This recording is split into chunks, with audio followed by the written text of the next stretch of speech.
Before I introduce our next honoree, I would like to read a special message sent to us by Dr. Richard Hovannissian, who regretfully cannot be here with us today. Dear ANCA-Western Region Education Committee and friends, I am very pleased that the in-person Genocide Education Program and awards are being resumed today. Everything shut down about a week following the last memorable luncheon in 2020. And our world changed drastically, with difficult to imagine challenges, both personally and for our Armenian worlds collectively. I'm gratified that there are those who refuse to lose their purposeful spirit and commitment and have had the willpower to reorganize and go forward. The recognition of educators who have continued to enlighten and advocated during these trying times is most commendable. Congratulations to all of the recipients. With all good wishes, Richard Hovannissian.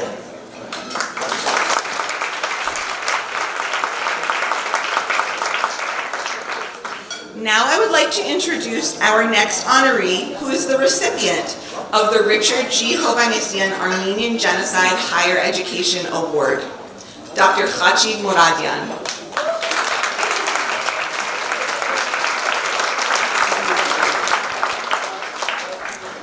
Dr. Mouradian is a longtime advocate of the Armenian cause and human rights issues around the world. He currently serves as the Armenian and Georgian Area Specialist in the African and Middle Eastern Division at the Library of Congress and is a lecturer in Middle Eastern, South Asian, and African Studies at Columbia University. He also serves as co-principal investigator with Professor Paul Boghossian of the Project on Armenian Genocide Denial at the Global Institute for Advanced Study at New York University. Dr. Mouradian has led countless Armenian and non-Armenian human rights initiatives. In the little spare time he has, Dr. Mouradian has also led many pilgrimages to the historic lands of Western Armenia, which are now part of Eastern Turkey, in order to conduct research, document the continued cultural genocide occurring, establish and maintain relationships with hidden Armenians, and connect Armenian genocide descendants to their ancestral lands. I am one of those descendants who has had the privilege of traveling with Dr. Mouradian to my great-grandparents' village, where they were forced from during the genocide. And as you can imagine, it was one of the most impactful experiences of my life.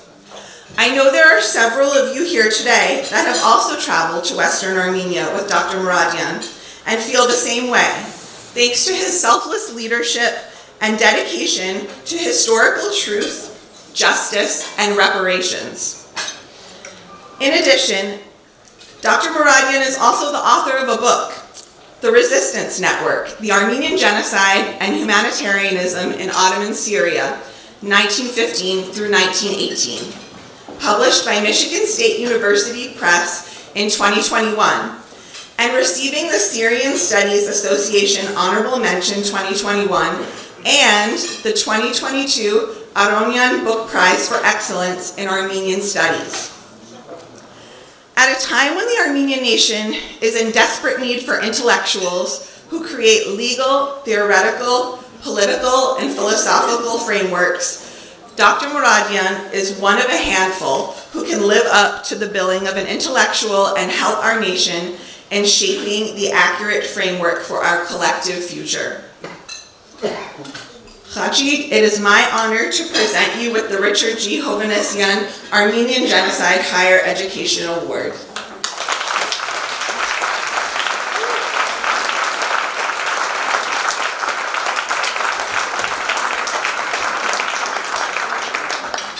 Thank you, everyone. I'd like to thank the ANCA-Western Region Education Committee for this award, and it's all the more meaningful that Laura introduced me here this afternoon.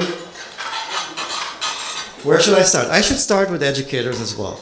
I can trace my life from my childhood all the way to today through the experiences, the lessons, and the inspiration that I have received from my teachers, starting from Lebanon during the Civil War, where I spent my entire childhood, all the way into my studies with my PhD and later.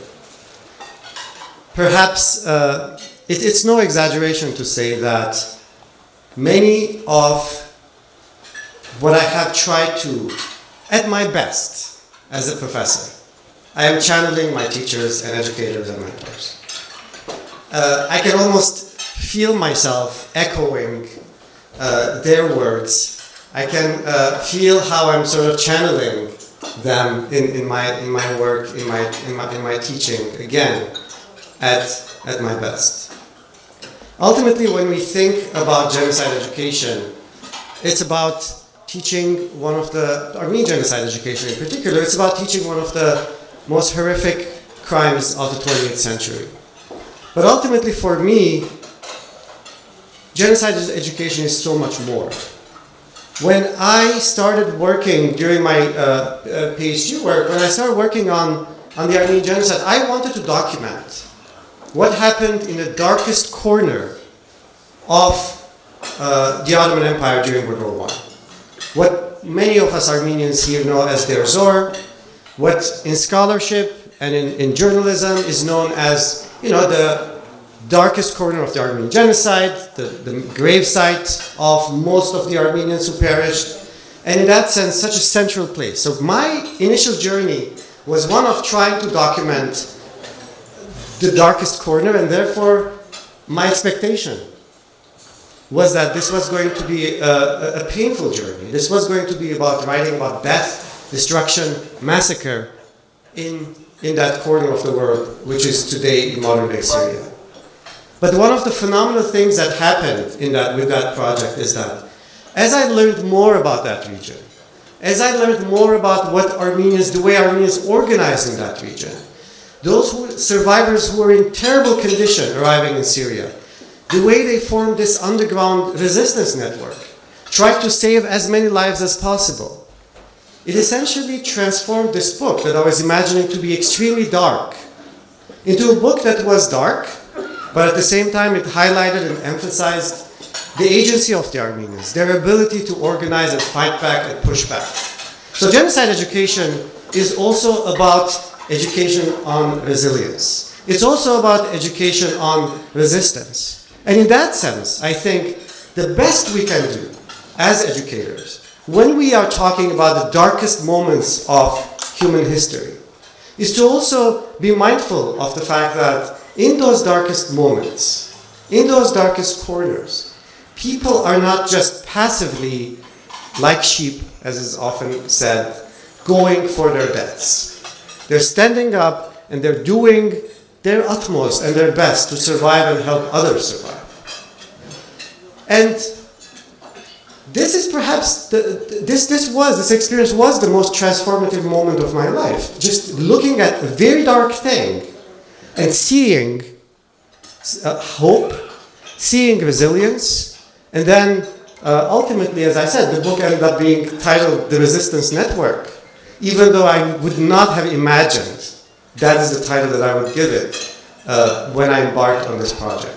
Now, more than 100 years after the Armenian Genocide, today, with the war on Armenia and Artsakh, and its aftermath, and the horrors that are being committed on a daily basis in the region, it is important to think about one, perhaps, critical element of what I just said about the resistance network and the Armenian Genocide.